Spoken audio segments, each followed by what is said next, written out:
I feel like these 6 things we're talking about, they'll till up the soil for the tree to grow, for the fruit to grow. How do we embrace that which is unchangeable? I'm going to preach on this. I like that. LCBC, that's coming. How do we delay gratification, and how does that play a part of our spiritual growth? It's interesting. There's research on this. I just wouldn't want you to wake up 20 years from now wishing you would have made different small steps along the way. This sounds cheesy, but today is the right day to start thinking about those things. Hey everybody, welcome to the Live Change Podcast. Today we're talking about happiness. Not specifically about like how to always be happy, but we're talking about like what do we do that's deeper than happiness? Because I don't know about you guys, I think happiness can sometimes be a little bit fleeting. So we're going to talk about how to have something deeper than happiness and how to have it every day and how to instill it in your families. Now, first thing is, am I completely out to lunch on this one? Do you feel like people will sometimes chase happiness? Yes. And why is that a problem? Well, because if it's so determined on circumstances, which you have no control over, that means you're chasing something you can never really, truly grab. Go on.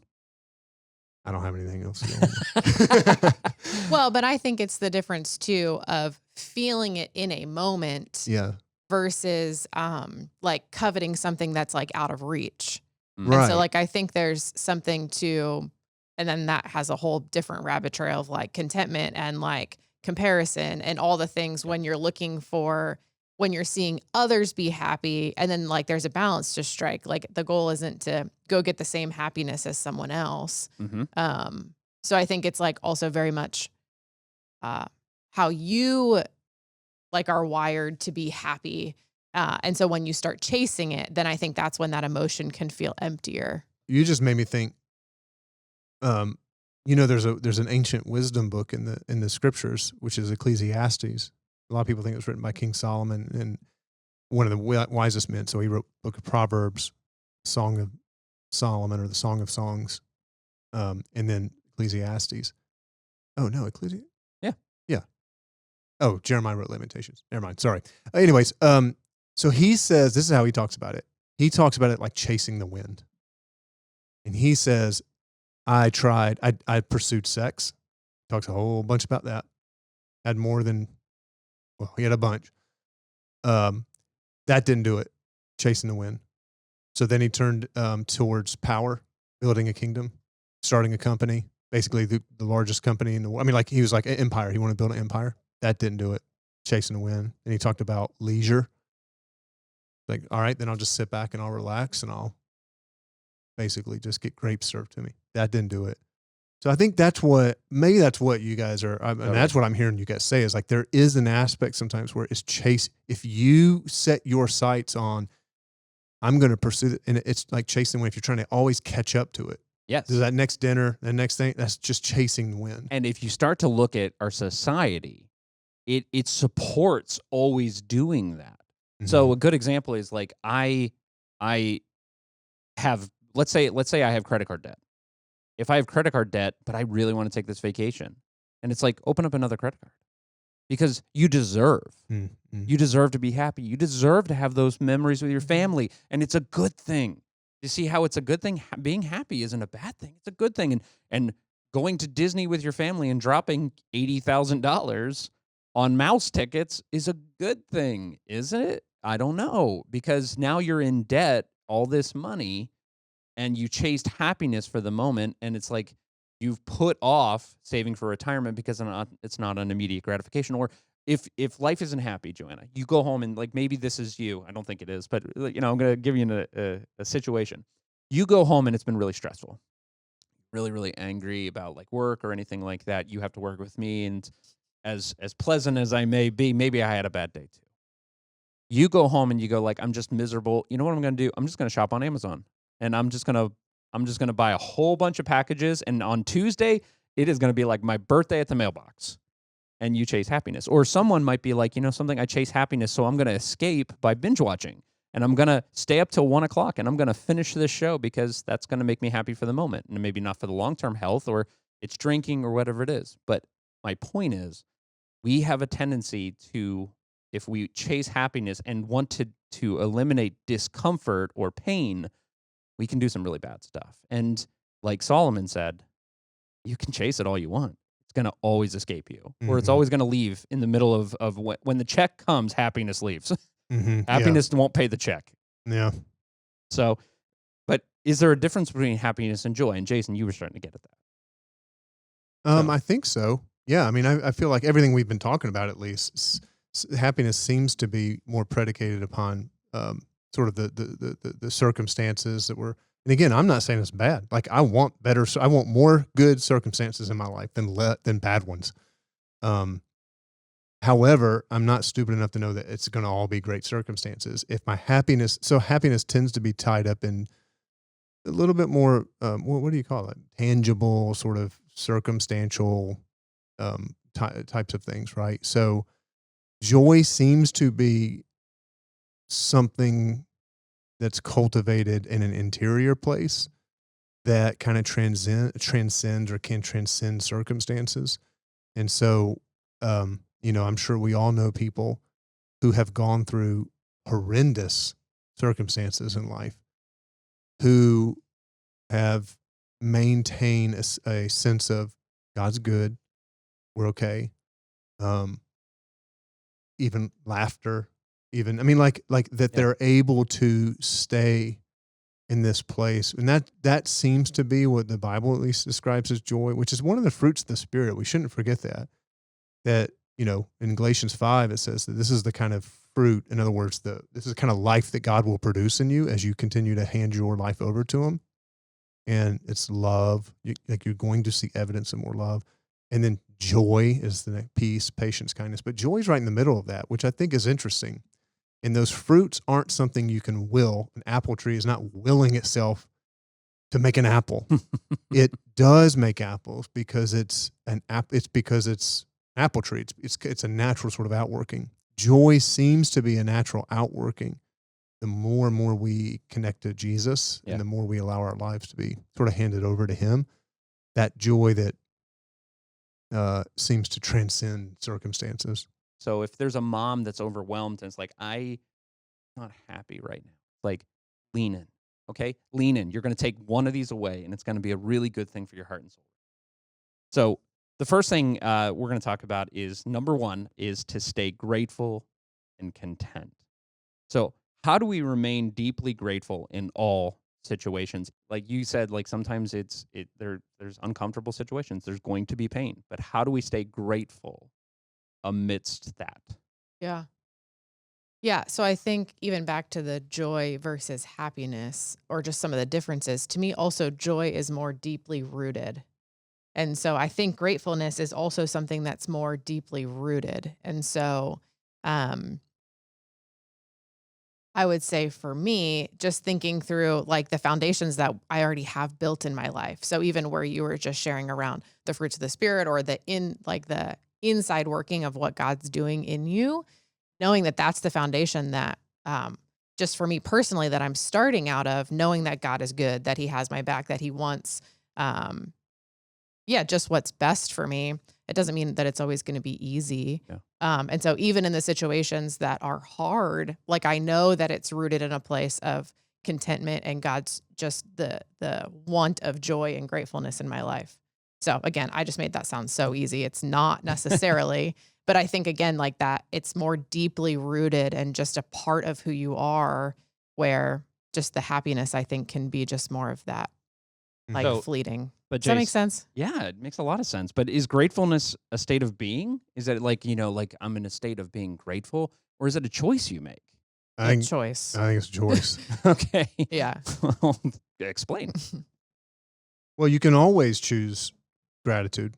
I mean, you can find something to be. I believe you can find something to be grateful for in any and every circumstance. Actually, Paul says this in Philippians chapter 4. He's like, I've learned how to. What does he say? I've learned how to be content with a lot and a little. When I'm in plenty and when I've got nothing. When my stomach's full and when my stomach's empty. Yeah. And I think part of what he's getting there is like there is a choice you can make always to find something to be grateful for. That is a choice.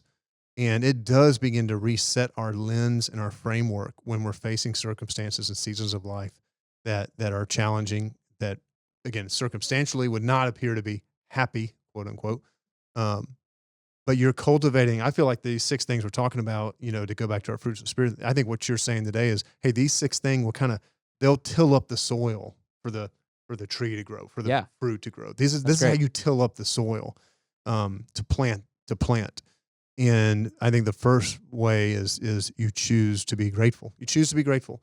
You can find something to be grateful. You're like, man, I'm going through it. I'm going through this. I'm going through that. Hey, you know what? You know what David said in the Psalms? He said, this is the day the Lord has made. I'll rejoice and be glad. Like at the end of the day, if all I got is I'm alive, so just start there. Like I'm breathing. Yeah. Now you'll probably build on that, but I mean. Yeah, for sure. Yeah, I would say too, there's a verse in James that just says, just consider it all an opportunity for joy. And so like, that's something that I have to remind myself of. Like, so school's starting, it's chaotic. We've had a couple of sick kids. But at the end of the day, like to what you just said, like we're still alive. We're going to make it. We have the resources to send our kids to school well. And so even in the midst, like, what can we count as joy today? So I think that's like deeply rooted. I had to cling to that because my air conditioner just broke not long ago, and it was in the midst of 90-degree days. Okay. And I was not happy. Happiness went out the window. Happiness went down the block, took a right. Wait till you get the bill. I hadn't seen happiness for a while. Then I had people come and repair it, and I got the bill, and happiness clearly had moved out of the state. But I had to remember I was like, you know something? We're not taking a vacation this year. And that made me very unhappy. Yeah. I was not happy. But I was also joyful that my family was okay. Yep.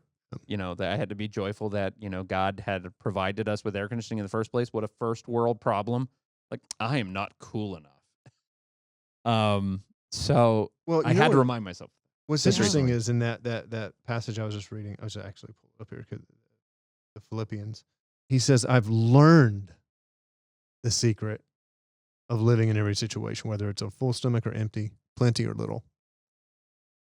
So that learning is a choice, right? I've learned it. It didn't come naturally. It doesn't come naturally in the middle of a air conditioning breaking down in a mortgage you got to take out to replace it now. And they're not that much, but you know what I'm saying? That doesn't come naturally, but you can learn at gratitude because you choose a perspective shift. You choose to go, hey, we got our house. Yeah. You choose it. That's not easy. Yeah. I'm just saying, I believe like Paul learned it, we can learn it too. Yeah. And even that James verse, it says an opportunity. So again, you can choose to not see it as an opportunity. Yeah. And it can be distraction, or it can pull you farther away from where you're headed too. So again, I think that's great. It's like we have a choice to choose to lean in or a choice to lean back. So I can choose. So Steph and I were planning a 20-year anniversary trip. Like we were going to go to the Caribbean or something. That's gone now. Now I could chase it's cool happy. in your house now. Yeah. It's cool. I could it's a nice choose trip to the Caribbean. To oh man, that stings. I'm serious. Like part of me just like, sunk when you said that. Yeah. But guess what? I could go and put it on an American Express. And I could be like, I want to be happy. So I'm going to go do that. But if I chase happiness, guess what? I won't actually be happy because I'll get back from the trip and be like, oh my gosh, what did we do? Yeah. Instead, I have an opportunity to let God teach me about joy right now. Yep. And what's funny is, so you also said staying grateful and content. So American Express also wants to tell you that will make you happier. Yeah. And so I think we also just have to be aware that like where you started, like society will tell you different things.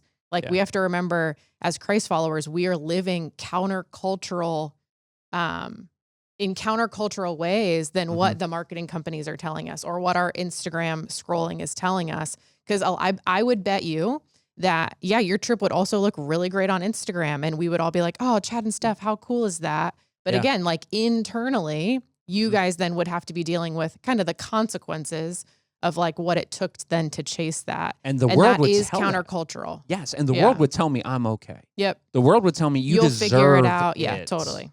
And maybe even some friends would tell me, you deserve it. Oh, no, I don't. No, we don't.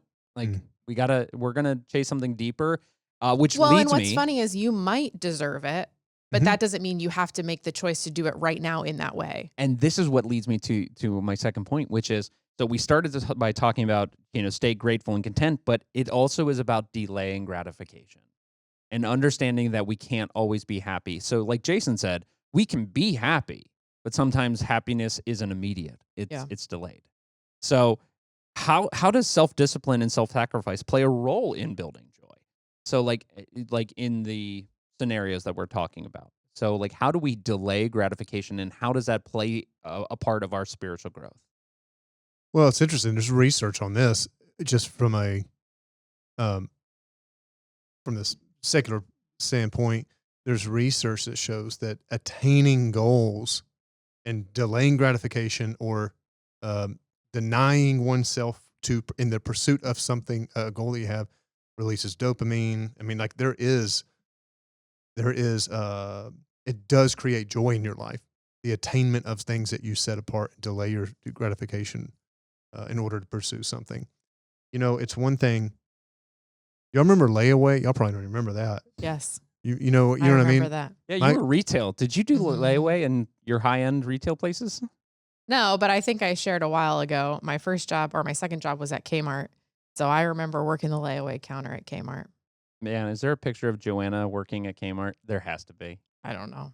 I think there's I'll call your mom. But yes, I remember. there's an interesting though, like counter image to this. My dad grew up, and they didn't have a ton of means, and he could tell you about a bike that he wanted. They ended up putting this thing on layaway, so they paid up front. That's the whole idea of layaway, right? So you go and you pay $10 a month for 12 months because the bike costs $120, and you get the bike at the end of you paying.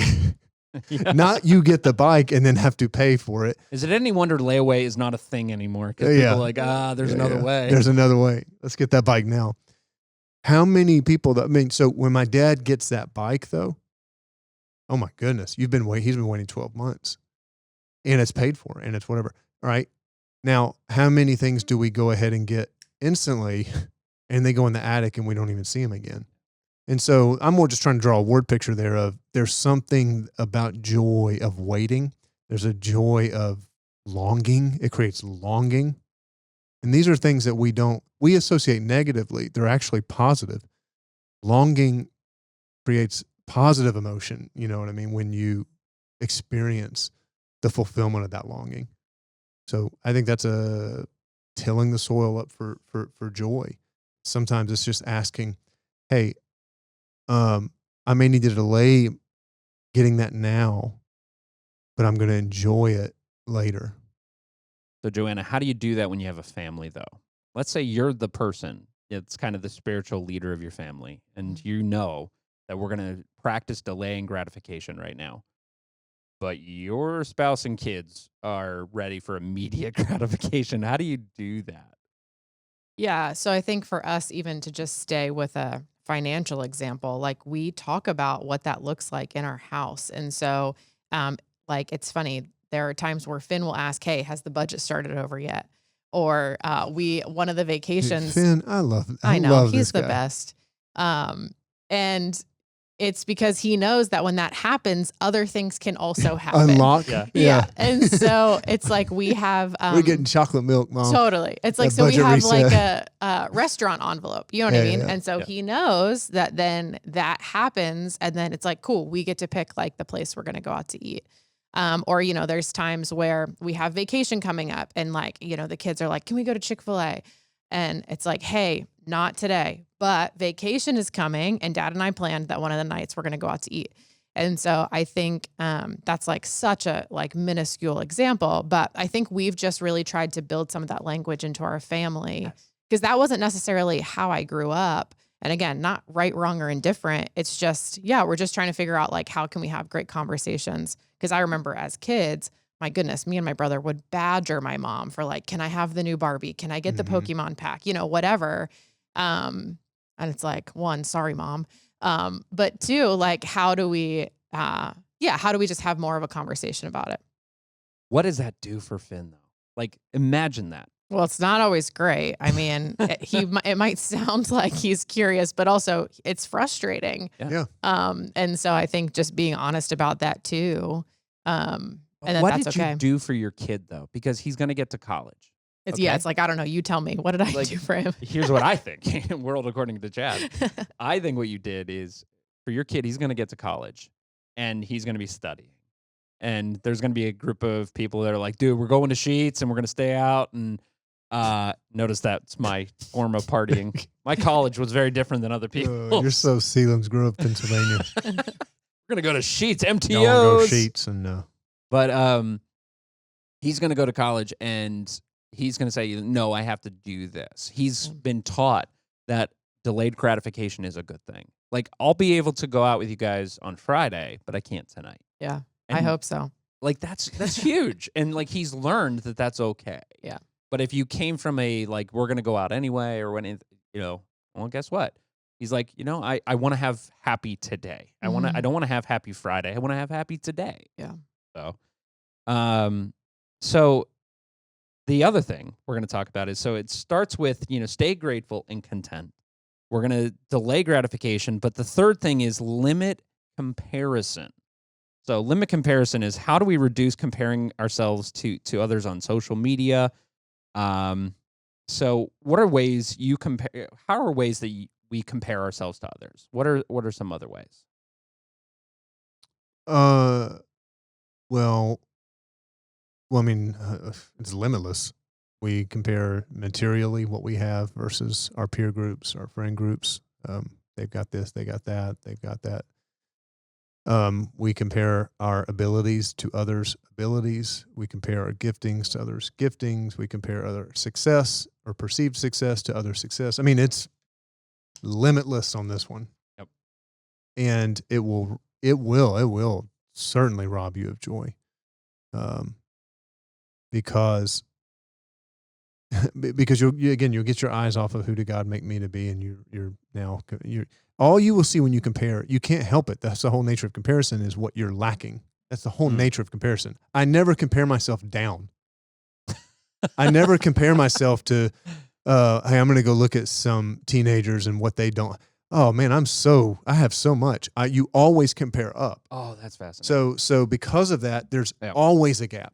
You can never make the gap up.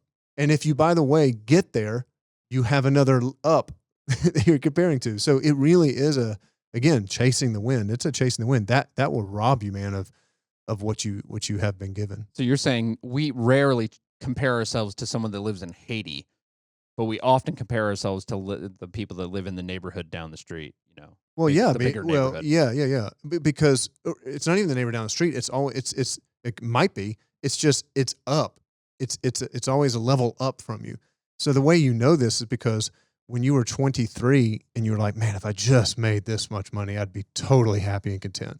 And here you are today, 12 years later, you're making that much money, and you're like, if I just made this much money, it's always in front of you. So if that's what you're relying on to give you a sense of contentment, like, it will always be elusive. That's the wind. That's the wind. Yeah. Yeah. And I think that this is kind of like what you have to guard your heart against, or at least for me, especially like in the social media space, and who you're going to follow and who you're not going to follow. And how are you not putting yourself always at watching the one up thing? And so, so in Proverbs, guard your heart above all else, for it determines the course of your life. And so then when you think through the determining the course of your life, then I think that's when then like my life doesn't feel happy, because I'm just looking at everything around me, and I could never possibly have or measure or do all of those things. And it's like, so guarding your heart also can help keep some of the things out, to keep your life pointed in the direction that's meant for your life. Because I think a lot of that too is then you're trying to jump into someone else's life and live their life. Well, that life wasn't meant for you. And so, yes, you will have discontentment constantly if you're trying to run someone else's life. Because again, that's not what it was set out for you. So I don't know. For us, we have to, it's hard, but I think you just have to guard your heart against some of that, or know if it's if success is the trigger for you, oh, if I could just be as successful as them, or, oh, like picture perfect family is my trigger, like, then you have to just be careful, yeah, to make sure that that's not the thing you're looking at or striving to be all the time, because that's not how your life might pan out. I've never I love that passage, and I think I've always viewed guard my heart from the immoral. Yeah. I've Hmm. always kind of went straight to, like, guard your heart from, those things on TV or the internet, or guard your heart from, like, anger and rage, but I've never thought about guard my heart from comparison. Mm. Guard your heart from letting it wander into that, like, I wish I could afford that. Yeah. I How do y'all guard your heart on this one? Like, I'm not on social media a lot. Just don't like, that's like guarding my heart from in multiple ways. I guard my. I mean, like, how do y'all guard your? What are simple ways y'all trying to guard your heart? You were saying some of that's like who you follow. Yeah. So it's like definitely who I follow. And I try not to follow a lot of picture perfect things, knowing that one, that's just can't be anyone's reality. And if it is, like, way to go. But yeah, like, I think that that's just a big one. I'm a visual person, so just protecting from that kind of stuff, I think, is helpful. I think I have to bounce. Like, I have to, like, when I start to feel that thing, it's no different than as a man when lust is around the corner. Mm. You have to be like, I gotta get away from this. This is just as insidious in my personal opinion. So when I see that I'm starting to covet a friend who just got a new car, or when I'm starting to see that, like, like, oh, they're skiing, weren't they just in Disney? Mhm. And Steph and I are paying for an air conditioner. you know, that I have to treat that as, because it's what it's going to do is it's going to ruin my night. It'll ruin my night. Mhm. And what I'll do is then I'm going to actually sin, because I'm going to talk to Steph and I'm going to be like, I'm going to start Mhm. spewing stuff, and I'm going to wake up with that, like, awful hangover of, like, I just was mean and all of that stuff. So the minute it starts happening, I've got to go, you know what? We're not going to talk about that. We're going to just bounce. Yeah. I remember that there's a story in John chapter 21 after Jesus is risen from the dead. I always like this little encounter. Peter denied him. He finds Peter on the beach. So Peter denied him before his crucifixion. Days have gone by now. Peter, I can't imagine. Can you imagine how ashamed you would feel? Mm. And so Jesus has this incredibly intimate moment with Peter where he basically says, I love you. I love you. I love you. I know you said you denied me 3 times. Jesus repeats 3 times, I love you. I love you. I love you. I mean, it is such an intimate moment. And Peter looks back and sees John and says, hey, what about him? What's going to happen to him? It's like, hey, bro, did you not just hear? Like, can you imagine Jesus? Like, well, we know what Jesus said. This is what Jesus replied. This is in John chapter 20, 22. He goes, dude, if I want him to remain alive until I return, what is that to you? As for you, follow me. That's what he said. There's some translations like what is that to you? What are you doing? So I think sometimes it's like, what about him? What about him? What about him? What about him? And Jesus is like, back up. I'm talking to you. Mm-hmm. This is your life. This is what you've been given. And he makes that invitation. As for you, will you follow me? What if people actually put that on their phones as their, like, background? And it's What is literally, that to you? what is that to you? That's So a great comparison breaking statement. What is that to you? well, Well, you're they on got the new car. Instagram, What is that to you? and you click off, and it's like, there's your background. They got that vacation. What is that to you? What is that to you? They got the promotion. What is that to you? And, like, as a curiosity, what is that to me? Mm-hmm. I feel like I need to validate myself right now. What is that to me? Do I feel like I'm losing in life? Do I feel like I'm losing in some way? Yeah, Wow. and I think that that's a daily surrender. So for me, a lot of the time, what I'm saying in my head, this is a little vulnerable, but a lot of time in my head, I'm saying, this is not about you. Mm. So that applies, I think, in high moments, in low moments, in What do seeing you some mean of by that, that? where it's just like, we're even celebrating someone else's success. Like, I think I've shared, I'm an Enneagram 3, so okay. I'm wired to want to Yeah. achieve and win and all that fun Yeah. stuff. Yeah. It's like, hey, this moment is not about you. Or when, you're seeing the vacation and you're seeing the thing that someone else, hey, that's not about you. That's about them. And so I think that, like, that's a daily and sometimes way more than that, depending on the circumstance, where I am very constantly reminding myself, this is not about you. What is that to you? Yeah, I'm I love gonna that. preach on this. That's we need to take that one further. I like that. That is so good. That is so good. Now we're going to go in. LCBC, that's coming at some point. Coming to a stage near you. Yes. Podcast has provided much.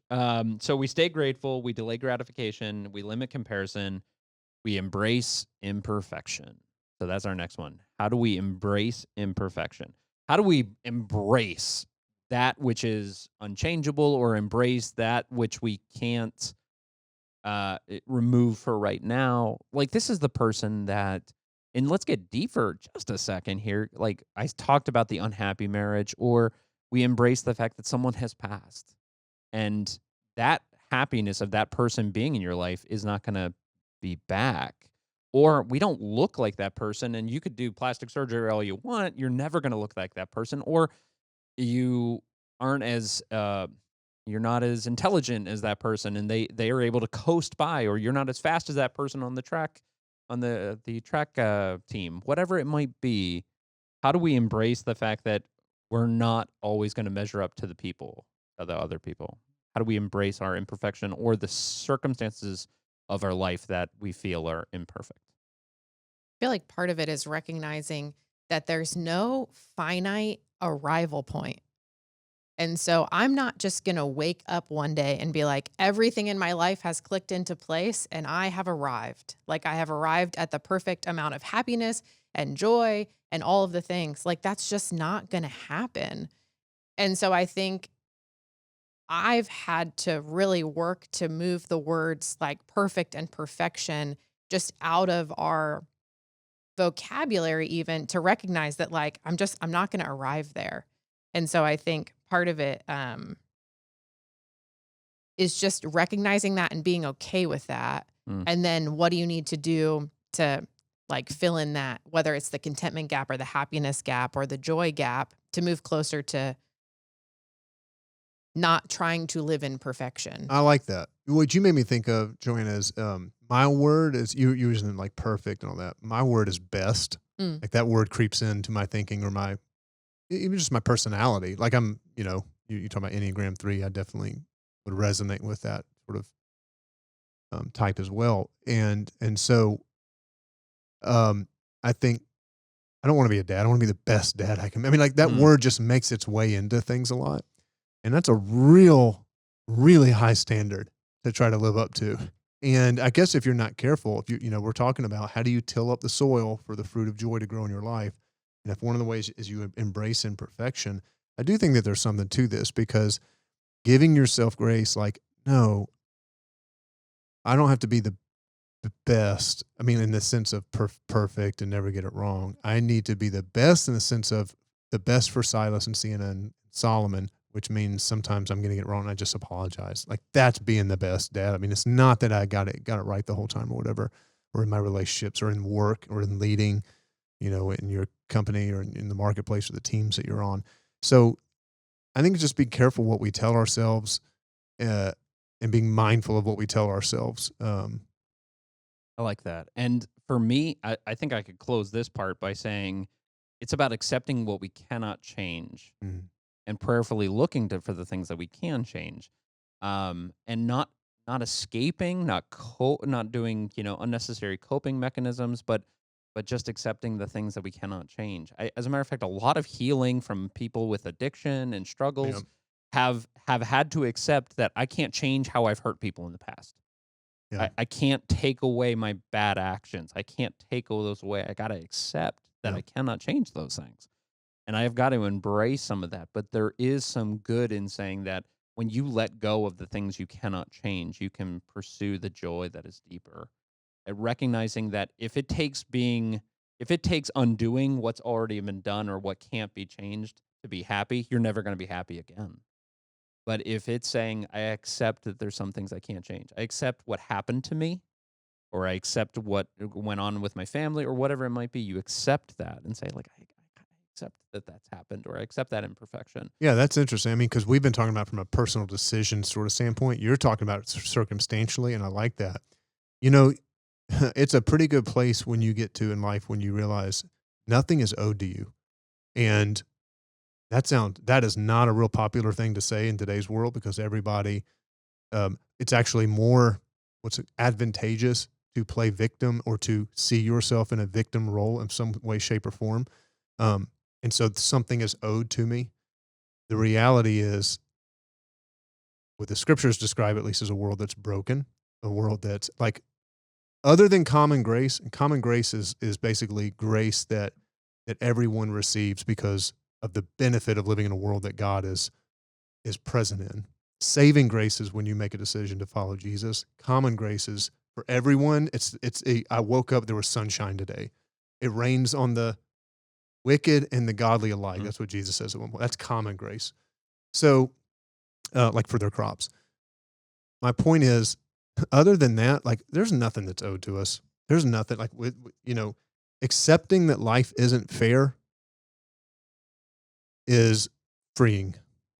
Yeah, growing up, my aunt, every time something happened to us that we were like bummed about or whatever, she'd always say, "I'm sorry. Did someone tell you today that life was fair?" And like every time. And it's like funny. Your aunt? Yeah. I love this aunt. Who is this? Because it was not even from a place of like, haha, gotcha. Like life isn't fair. Yeah. Like it was just the constant reminder that like, sweetheart, let me remind you, if someone told you today that life is fair, they were lying to you. Yeah. And anyway, so like even decades later, like that, like I think of that often. And we've, told our kids that. And it's like, well, sorry, bud, life isn't fair. And if someone told you that, they lied. Recently at church, we talked about Nehemiah, and that dude he was not a compassionate guy. No. And I kind of imagine your aunt in the same way. Like, if you want compassion and comfort and nurture, you're not going to your aunt. Some people are like, you opened the wrong She's like, door. yeah, it's not fair. Yeah, suck it up. What do you want for lunch? So, and she would talk it out. And so like, I think you have to leave room for feelings and to get it all out. Totally. Yeah. But I just love it. Like, she just always came back to, yeah, well, I'm sorry if someone told you that today. Not true. Yeah. And we lost that. Knowing that no one told you that today. Right. Totally. Don't you think we've lost that as a society in some way? Like, there was a time in society where you just expected that pain and hurt and difficulty and strife and all of those kind of things they were bred into this idea of the human nature of like, it's a broken world. Mm-hmm. I mean, like for a long time, mortality rate was low and it was like you could have lean winters and everything like that. But now it's like. Yeah, I 100% agree. Again, there's sociologists and academics who've talked about this. And one of the things we'll talk about is that there's been a fundamental shift. There's been a few shifts in American culture over the last several decades. One of them has been, it used to be fundamentally understood that what doesn't kill you will make you stronger. That's shifted now that what doesn't kill you makes you weaker. And so that's what is sort of infiltrating the cultural air. And so, yes, I think you're right. I think there has been a shift to a degree on some of that. And it hurts. I think it hurts us. So the point is to avoid it. Yes. And to isolate myself and to put myself in situations where I don't even have differing viewpoints anymore because you're hurting me. Yes. So, I mean, that's where it leads to. And how many people don't rise up to challenges for fear that it might be uncomfortable? Yeah. It's the uncomfortable. Or I might lose. I don't want to start this because if I fail, it'll hurt. Yeah.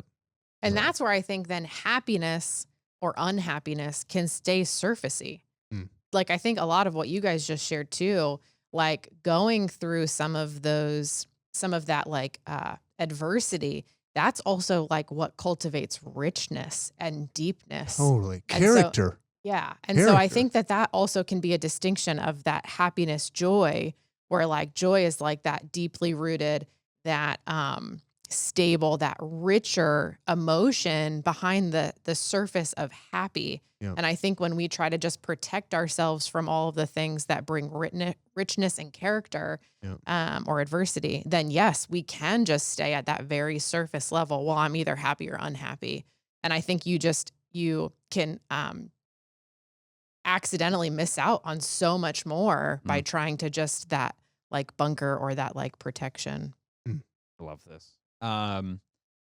So let's head to our one of our last here is placing God first. One of the other ways that we can pursue joy is by placing God first, and that means, what does God want? What is God's timing in these things? How do we put God in the driver's seat of joy? Like, how do we put God in the driver's seat of making decisions? How do we? It used to be okay. So I'm gonna age myself here. Uh, Big kid of the '90s. There was what would Jesus do, and it became very Yeah, WWJD. yeah. It became WWJD. So, but what would God do? How do we put God in the driver's seat of our lives so that He can dictate? I think part of it is what we touched on earlier is just recognizing that open-handedness and everything that we have is God's anyway. So I think sometimes the faster we are to recognize and surrender and give him a lot of these things, good, bad, or ugly, I think that gets us closer towards moving that direction. I like that. I like that because it's easier said than done. Totally. I guess where my head went a little bit was allowing what God speaks over us to be the deepest truth of who we are, choosing that. And so going to Ephesians 1, for instance, as an example, and remembering and believing and trusting, I might not feel it, but, for before the foundations of the world were laid, God knew you and loved you and chose you in Christ. Like, okay, he knows me. He loves me. You just go through these identities, sort of who God says you are, and that begins to free you from comparison. And over time, all of this is like, again, consistent choices over time is how character is built. And we're talking about fruit of the Spirit is joy. Fruit doesn't happen overnight. Fruit happens over a long period of time of watering and tilling and weeding and all of this kind of stuff. You got to remove certain things from your life. You got to add certain things to your life. So, I feel like some of this one right here, Chad, of prioritizing and putting God first when it comes to our joy is the choice to, as best as we can, to trust that the word of God is true and that what he says about us is the final word, which means I'm going to believe that even if I don't feel that in this particular moment, and let that and ask God to reorient my life. The other thing is when you talk about circumstances that aren't favorable, that aren't leading to happiness, all right? I've really been struck this summer. I've read a lot in 1 Samuel, and there's this one particular passage that struck me that I thought, oh man, that's really good. That's faith. That's what the definition of, faith is. And it was a story where Jonathan was the son of King Saul, and Saul and Jonathan and all the troops were lined up across this ravine, and they have all their enemies on the other side. And Saul won't go attack them. He's kind of scared. So Jonathan grabs his bodyguard, this one guy with his body, and he's like, let's go do this. The guy's like, are you serious? He goes, let's go, man. And then he says this as they're climbing up the ravine. This is what he says. He says, perhaps God will give us victory. For I know that God is able to do all things. And, I'm summarizing there. But I know that he says, perhaps, for I know. And see, this is faith in so many ways. I believe God can, even if God doesn't. Like, I believe God can. I'm sure of this, but perhaps he will or perhaps he won't. I don't know.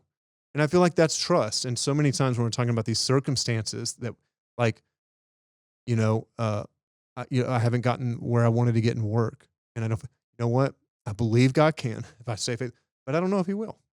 I want a spouse. I'm single and I've been longing for companionship or whatever. I know God can.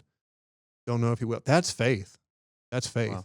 So, and I think there's a level of something that is deeper than happiness, which is this joy. And the other word that goes along with it is contentment. I find that when I'm making decisions that are not always, they don't always make me happy, but there is a peace at the end of night. Mm-hmm. There is a peace when you know you're in God's will, even if it's not the outcomes you wanted. Yeah. There is a peace and a contentment that doesn't make sense to people. Oh, I actually at our board meeting last night, we always start with, someone on the board will lead kind of like just give us a leadership thought or from the scriptures or whatever. And actually the chairman of the board last night was doing it, and he shared this really good quote that talked about the indifference. Oh, pray for indifference.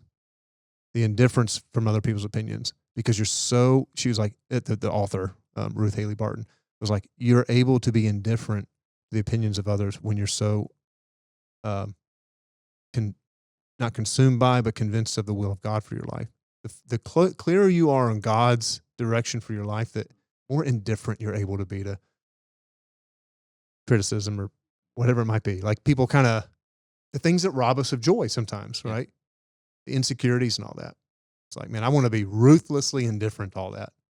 Not cold, not apathetic, but indifferent because I'm so convinced of God's direction here. So. This is why you see these Herculean people of faith that have joy that just doesn't. Mm-hmm. And I think it's this and the last point we're going to get at, which is keeping one eye on eternity. And when I look at some people that like I read a book on Corrie ten Boom, who was a woman that had lived in a concentration camp during World War II, and she had seen horrific atrocities, and yet she was able to find joy. She was able to find forgiveness. She was able to find peace, and everyone's like, doesn't make sense. Like what you've been through should never produce those things.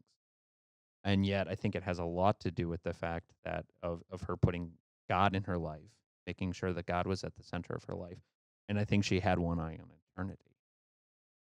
So how does one eye on eternity play out in our daily lives? Which means knowing that this is not it. I've been thinking about the illustration recently of, if I were to play a movie for someone and I showed them 2 seconds of the movie in the middle of the movie, and then I was like, okay, hey, what's this movie about? They couldn't answer. When you think about our life and our circumstances in comparison to the grand scheme, like God sees the whole movie. You've got 2 seconds you're seeing. There's no way you can tell the plot.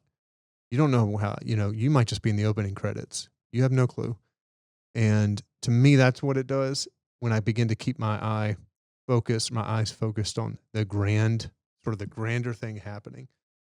Puts it in perspective in the sense of this is what feels like it's monumental is a blip, whatever I'm facing right now in the grand scheme of things. But Joanna, someone that, eternity is a far away for. So if there's a young mom or a young person, young guy out there that's saying, keep one eye on eternity, like I'm 25. Okay. Yes, someday I will die in, a million years. How do you make that a part of even a young person's thoughts?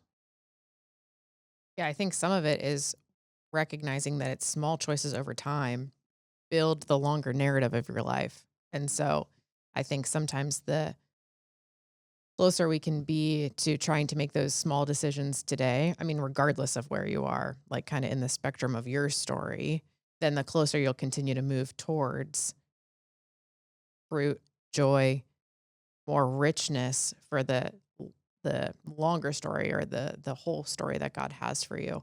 And so, yeah, I think that it happens over time. And so what are just the small ways that you can take steps over time closer towards that? So it's not about coming to an appreciation of our own immortality or mortality.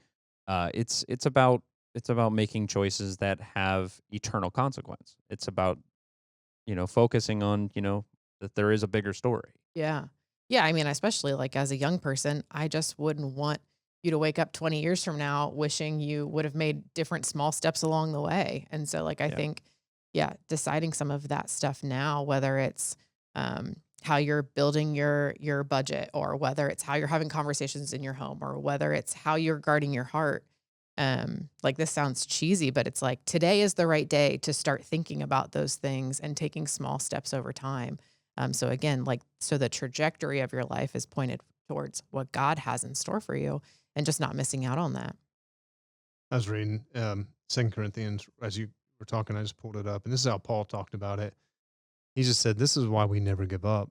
our present troubles are small. They're not going to last long in the grand scheme of things. I know when you're in it, it feels like it. You're not happy, whatever, what it might be. Yet they produce for us in us a glory that vastly outweighs and will last forever. So we don't look at the troubles we can see now. This is about where you set your eyes. Rather we fix our gaze on things that we cannot see. For the things we see now will soon be gone. I think that's what I would say. It'll soon be gone. Well, like 10 years, maybe, but that's soon. Like in the grand scheme of things, it'll soon be gone. Give me some perspective on the man that wrote that. Well, that man was beaten, tortured, shipwrecked. Like when we say shipwrecked, we don't even have context for that. Imagine being thrown out in the middle of the ocean, thinking you're going to die. Thrown into prison multiple times. Prisons are not what we think of that today. They were, almost literally dungeons. Mocked. He lost his friends. His friends died. His friends died. His life was threatened. This man, Paul, who wrote those words, had every reason not to be happy. But yet he finds this ability to stay joyful and content and saying, hey, why? Because this will soon be gone. But whatever it is you're facing, that's got you wrapped up right now, I understand. I don't want that for you. I want you to be happy. I'm not dissing that. But I just want you to remember you can still have joy in it. This will soon be gone. And soon might be a decade. Yeah. But in the grand scheme of things, that's 2 seconds out of a movie. So. Wow. And on that note, I want to challenge everyone that's listening today, no matter where you are, no matter what you're doing, find one of these. Take one of these and apply it into your life today. Use one of them and just start to meditate on it and focus on it and how you can make that a part of your rhythm. And maybe it's a couple of them, but in the end, you can chase happiness all you want, but you're going to find that it's a moving target and it's evasive. But when we grow content and when we find joy, the richness of life, it changes. Maybe not as happy, but there's a contentment and joy. On that note, everybody, if you love this podcast, go ahead and subscribe, share. We also have tons of, we always do show notes, so we can make available all of the scripture verses that we reference and all of those things. And as always, if you're someone that is saying that you're a life changed by Christ, don't forget to live that change out every day.